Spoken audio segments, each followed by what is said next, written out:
જનપદ નગર 5માં દંતેશ્વરમાં રહીએ છીએ અને એક દિવસ પહેલા જ ચોરીનો બનાવ બન્યો છે.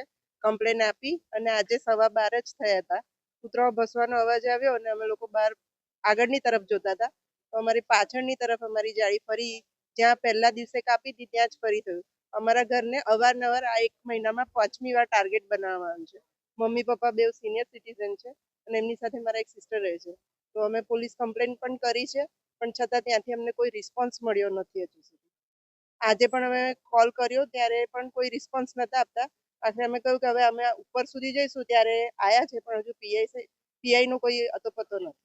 શું લાગે છે એક જ મકાનને વારે ઘડે ટાર્ગેટ કોઈની જાણભેદુ છે, કોઈની દુશ્મની છે કે પછી ખબર નથી પણ પોલીસની સહાય મળવી જરૂરી છે કારણ કે સિનિયર સિટીઝનને અને પોતે પોલીસ કર્મચારી છે છતાં જો એ નિશાય થઈ જાય તો પછી બીજા લોકોની તો શું પ્રોટેક્શન માટે તો પોલીસ સાથે કોઈ આશા રાખવી ના જ જોઈએ.